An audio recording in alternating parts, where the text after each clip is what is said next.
আচ্ছা, সবাই আমরা দেখি যে এখানে 4টা মৌল দেওয়া আছে, যাদের কি সরাসরি কোনো নাম দেওয়া নাই, এদেরকে আমাদের চিহ্নিত করার মতো উপায় দেওয়া আছে। যেমন M একটা মৌল, যার সর্বশেষ শক্তি স্তরে ইলেকট্রন বিন্যাস হইতেছে কি NS2 NP5, যেখানে n সমান কত 3, n সমান কত 3, এবং X NS2 NP3 এবং n এর মান 3, আর Y একটা মৌল দেওয়া আছে যার নাম হইতেছে কি NS2, n এর মান 3, আর Z একটা মৌল যার প্রোটন সংখ্যা দেওয়া আছে কত 25, আর প্রোটন সংখ্যা কি আমরা জানি কি পারমাণবিক সংখ্যা। কি সংখ্যা জানি আমরা?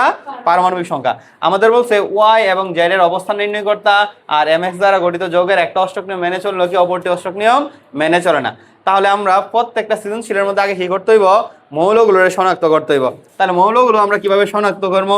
আমরা যদি বলি যে Y এর, আচ্ছা Y এর সর্বশেষ শক্তি স্তরের ইলেকট্রন বিন্যাসটা আমাদের দেওয়া আছে না? সর্বশেষ শক্তি স্তরের ইলেকট্রন বিন্যাস তোমার কত দেওয়া আছে? NS2, যেটা আমরা লিখতে পারি যদি n সমান যদি কত দেওয়া আছে আমাদের 3, তাহলে কত দিতেছে এটা 3s2 না? তাহলে ইলেকট্রন বিন্যাস আমরা সম্পূর্ণ করলে কি পাই বলো তো? এর আগে কি কি আছে বলো তো? আচ্ছা, আমরা দেখি বিন্যাসটি সম্পূর্ণ করে পাই। আচ্ছা দেখো, প্রথম কি আছে? আমরা একবার শেষের দিকে আসি, 3s2 না? এর আগে কি দেখে আমরা জানি 2p, 2pর আগে কি দেখে 1s, সরি 2s, তারপর কি 1s। তাহলে আমরা জানি কি s এর মধ্যে 2টা দেওয়া যায়, s এর মধ্যে 2টা, আর p এর মধ্যে কয়টা? 6টা। তাহলে মৌলটার অবস্থান যদি আমরা নির্ণয় করি, আগে আমরা যদি বলি যে মৌলটার নাম কি বলো তো? যেহেতু এর ইলেকট্রন সংখ্যা কত, যেহেতু Y এর ইলেকট্রন সংখ্যা কতটা আছে বলো তো? গণত ইলেকট্রন সংখ্যা 12, সুতরাং Y মৌলটি কি 12 নম্বর কি আছে আমাদের? 12 নম্বর ম্যাগনেসিয়াম না? 12 নম্বর কি আছে? ম্যাগনেসিয়াম। ঠিক আছে, যে ম্যাগনেসিয়াম, ঠিক আছে, সিয়াম বা Mg। আচ্ছা, তার সর্বশেষ পর্যায় কত বলো তো? পর্যায়, আচ্ছা সর্বশেষ পর্যায় না বললে আমরা প্রথম বলি কি সর্বশেষ শক্তি স্তর। সর্বশেষ শক্তি স্তর হইতেছে কি 3, তাই এর পর্যায় কত? পর্যায় 3। আর শেষে কোন অরবিটাল রয়েছে? শেষে s অরবিটাল রয়েছে না? শেষে s থাকলে s এর ইলেকট্রন সংখ্যা হইবে কি তার গ্রুপ সংখ্যা। s এর ইলেকট্রন সংখ্যা কি হবে? তার গ্রুপ সংখ্যা। শেষে s অরবিটাল রয়েছে, তাই s এর ইলেকট্রনই গ্রুপ সংখ্যা। সুতরাং আমরা গ্রুপ সংখ্যা কত বলতে পারি? গ্রুপ সংখ্যা 2। তারপর আমাদের দেওয়া আছে X, আরেকটা মৌল, আরেকটা কি মৌল দেওয়া আছে? Z না? আচ্ছা, Z মৌলের পারমাণবিক সংখ্যা অথবা প্রোটন সংখ্যা দেওয়া আছে 25। আমরা জানি কি কোন মৌলের প্রোটন সংখ্যা এবং পারমাণবিক সংখ্যা কি সমান। তাহলে আমরা যদি Z মৌলের প্রোটন সংখ্যা যেহেতু 25, তাই তার ইলেকট্রন সংখ্যাও 25। Z মৌলের প্রোটন সংখ্যা 25, তাহলে 25 নাম্বার কি আছে বলো তো?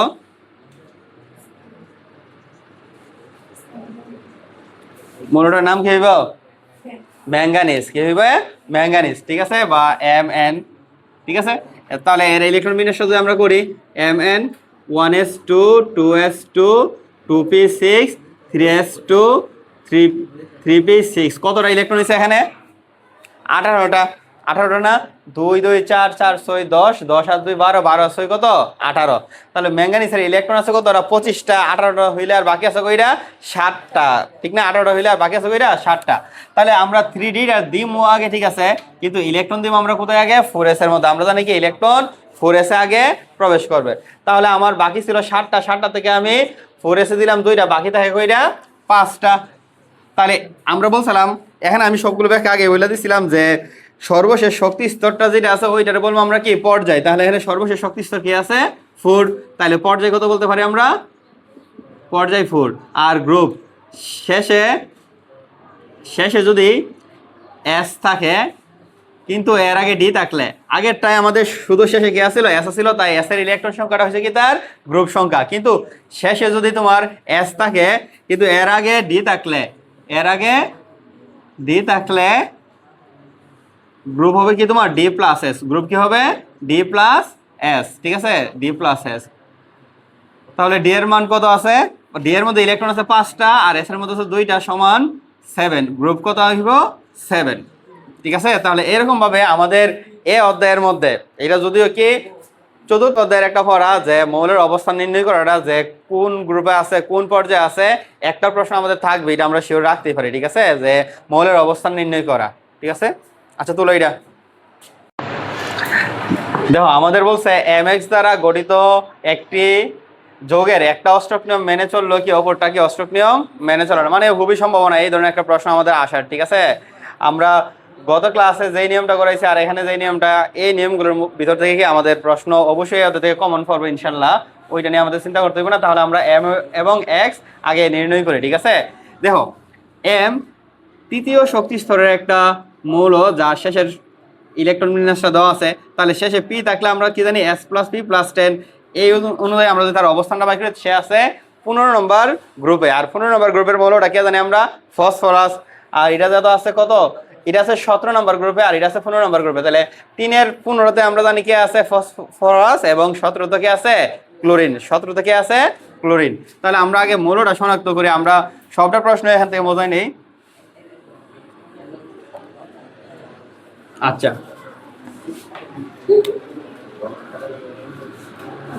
দাও এম,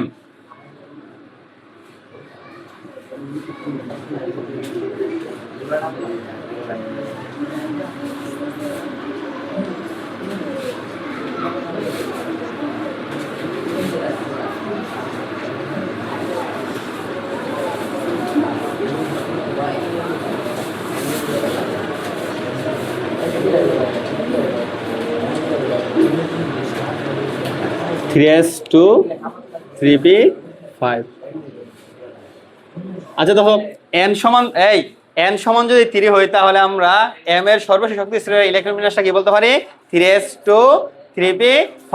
এটা যদি সম্পূর্ণ করে পাই, ইলেকট্রন বিন্যাসটা সম্পূর্ণ করলে কি পাই আমরা বলো তো,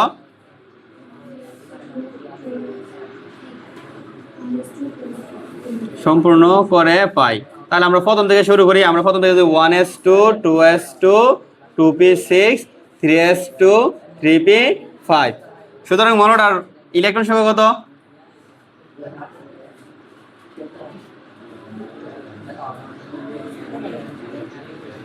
ইলেকট্রন সংখ্যা 17 না।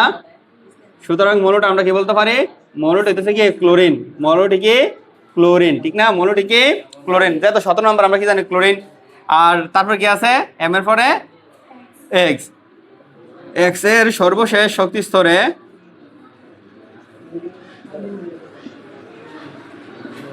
ইলেকট্রন বিন্যাসটা কি হইবে তাহলে, বিন্যাস 3s2 3p3, n সমান কত হইলে 3 হইলে, n সমান কত হইলে 3 হইলে, এই এদিকে থাকা 3, ঠিক আছে। তাহলে এখন ইলেকট্রন বিন্যাসটা যদি আমরা সম্পূর্ণ করি তাহলে কি পাইতেছি আমরা বলো তো 1s2 2s2 2p6 3s2 3p3। তাহলে আমরা x মৌলটার কি বলতে পারি, কতটা ইলেকট্রন হইতেছে 15টা না, x মৌলটির ইলেকট্রন সংখ্যা কত 15। সুতরাং আমরা বলতে পারি কি মৌলটা হইতেছে কি ফসফরাস, মৌলটা কি ফসফরাস। তাহলে এর দুটি যৌগ আমরা কি কি জানি, ফসফরাস আর ক্লোরিন দ্বারা কি দুইটা যৌগ গঠন করা যায়, একটা হচ্ছে কি PCl3 মানে ফসফরাস টেট্রাক্লোরাইড, আর একটা হচ্ছে কি ফসফরাস পেন্টাক্লোরাইড। এর দুটি যৌগ হলো, একটা হচ্ছে PCl3 মানে ফসফরাস টেট্রাক্লোরাইড, আর একটা হইতেছে তোমার কি PCl5 ফসফরাস পেন্টাক্লোরাইড, সরি এটা হচ্ছে ফসফরাস ট্রাইক্লোরাইড, আর একটা হচ্ছে কি ফসফরাস পেন্টাক্লোরাইড। তিনটা থাকলে ট্রাই আর ফার্স্টে থাকলে হচ্ছে কি পেন্টা, তাহলে এটা বলতে পারি আমরা ফসফরাস ট্রাইক্লোরাইড, আর এটা হচ্ছে কি ফসফরাস পেন্টাক্লোরাইড। তাহলে এইগুলোর বন্ধনগুলো আমরা দেখবো, শুধু এই সামনে থাকা এইগুলোর বন্ধনগুলো আমরা দেখবো, দেখার পরে আমরা দেখবো কি যে এখানে কোনটা অষ্টক নিয়ম মানে আর কোনটা কি অষ্টক নিয়ম কি মানে না। তাহলে আমরা PCl3 এর ক্ষেত্রে যদি আমরা দেখি, PCl3 এর ক্ষেত্রে দুইটা ইলেকট্রন বিন্যাস করি। পি এর ইলেকট্রন বিন্যাস 1s2 2s2 2p6 3s2 3px দিলাম, 3py দিলাম আর 3pz দিলাম। আমরা পিটার কি তিনটা ভাগ করলাম x y z এ। এখানে ফসফরাসের যোজনী কত প্রকাশ পাইতেছে? 3 প্রকাশ পাইতেছে। কত প্রকাশ পাইতেছে? 3। তাই আমরা 3 প্রকাশের জন্য ফসফরাসের 3টা অযুগ্ম ইলেকট্রন তৈরি করব, যা তার তৃতীয় শক্তি স্তরের পি অরবিটালে 3টা ইলেকট্রন আছে। তাই তারা আমি x y z এ ভাগ করে কি প্রত্যেকটার মধ্যে একটা করে দিলাম। তাহলে এখানে অযুগ্ম ইলেকট্রন কয়টা আছে? 3টা। এবার ক্লোরিনের ইলেকট্রন বিন্যাসটা করলে, ক্লোরিনের যেহেতু যোজনী 1, তাই তার আমার একটা অযুগ্ম ইলেকট্রন রাখতে হবে 1s2 2s2 2p6 3s2 3px 3py 3pz। আচ্ছা, 2 4 10 12, তাহলে আর বাকি আছে কয়টা? 5টা ইলেকট্রন। এই 5টা ইলেকট্রনকে আমি এস এর মধ্যে ভাগ করলে প্রথম একটা একটা একটা, তারপর এটাতে একটা এটাতে একটা। তাহলে আমরা কি বলতে পারি? প্রথমটাই 2টা, দ্বিতীয়টাই 2টা, আর শেষেরটা কি একটা। তাহলে আমরা এখানে দেখতে পাই এখানে পি এর অযুগ্ম ইলেকট্রন সংখ্যা কত? এখানে পি এর অযুগ্ম ইলেকট্রন সংখ্যা কতটা? ইলেকট্রন সংখ্যা 3টি এবং সিএল এর অযুগ্ম ইলেকট্রন সংখ্যা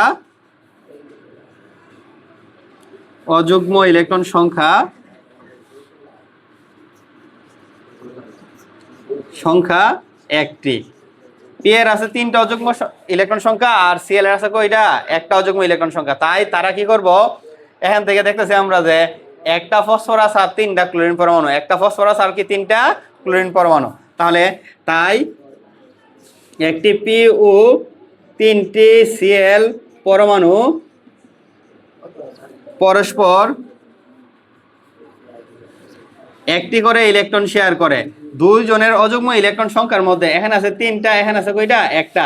যেই সংখ্যাটা কম ওই সংখ্যাটা পরিমাণ কি করবে? ইলেকট্রন শেয়ার করবে। ওই সংখ্যাটা পরিমাণ কি করবে? ইলেকট্রন শেয়ার করবে। পরস্পর একটি করে ইলেকট্রন শেয়ার করে PCl3 গঠন করে। এবং এই ক্ষেত্রে অষ্টক নিয়ম মেনে চলে। এই যৌগগুলোর ক্ষেত্রে যারা ছোট তারা অষ্টক নিয়ম মেনে চলে। তাছাড়া আমরা যখন ডায়াগ্রাম আঁকবো তখন আমরা সহজে বুঝতে পারবো এটা যে অষ্টক নিয়ম মেনে চলে। এই ক্ষেত্রে অষ্টক নিয়ম মেনে চলে। তাহলে আমরা যদি এখানে ডায়াগ্রামটা দেখি, ডায়াগ্রাম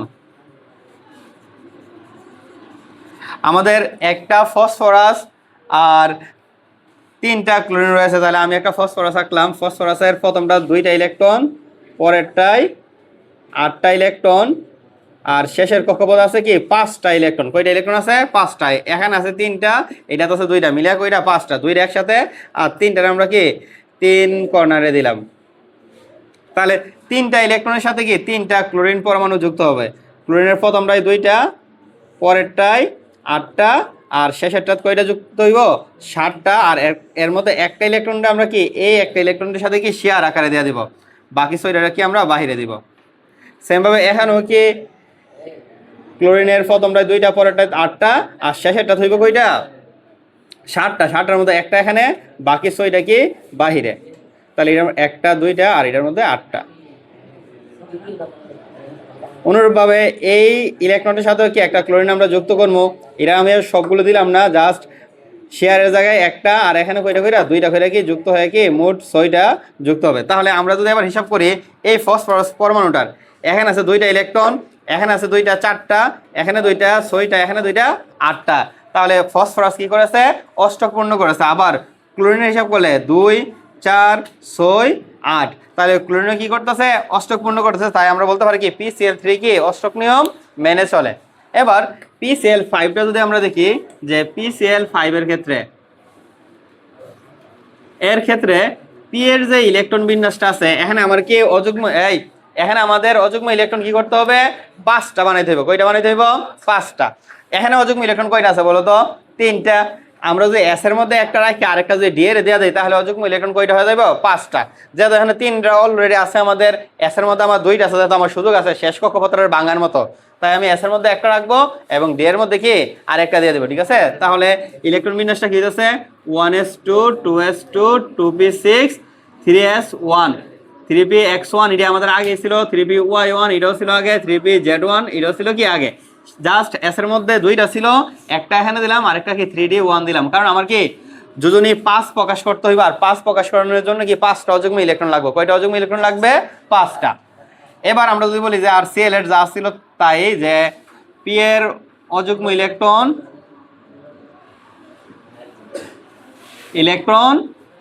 5টি, কিন্তু আচ্ছা 5টি তো আগে ছিল পি এর অযুগ্ম ইলেকট্রন কয়টা ছিল? 3টা, আর এখন পি এর অযুগ্ম ইলেকট্রন কয়টা? 5টা। তাই একটি ফসফরাস ও 5টি ক্লোরিন পরমাণু পরস্পর একটি করে ইলেকট্রন শেয়ার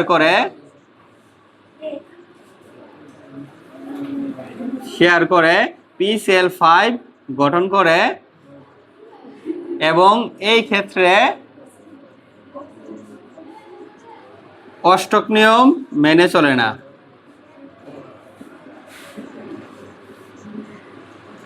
এই ক্ষেত্রে কি অষ্টক নিয়ম কি মেনে চলে না। এই ডায়াগ্রামটা যদি আমরা দেখি তাহলে আমরা আগেরটাই দেখছিলাম যে এখানে PCl3 বললা পি এর সাথে 3টা ক্লোরিন যুক্ত হয়েছে, যেহেতু এটা PCl5 তাহলে পি এর সাথে কি 5টা ক্লোরিন কি করব? ইলেকট্রন শেয়ারের মাধ্যমে কি করব? যুক্ত হবে। তাহলে আমি পিটা মাঝখানে রাখলাম, প্রথমটা 2টা, এরপরটাই 8টা, শেষেরটাই 5টা ইলেকট্রন। তাহলে 5টা ইলেকট্রনের সাথে কি 5টা ক্লোরিন যুক্ত হবে, এটা একটা ক্লোরিন যুক্ত হবে। ক্লোরিনের প্রথম কক্ষপথে 2টা, পরেরটায় 8টা, আর এরপরেরটাই কয়টা? 7টা।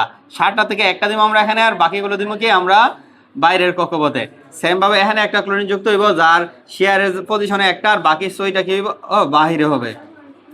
আর এই কক্ষপথগুলো আমরা নিজেরা পূর্ণ করে দিব। Cl একটা, আর বাকি 6টা কি বাহিরের শক্তি স্তরে। সেম ভাবে এখানেও একটা আমরা শেয়ারের পজিশনে, আর বাকিগুলোকে আমরা বাহিরে দিয়ে দিব।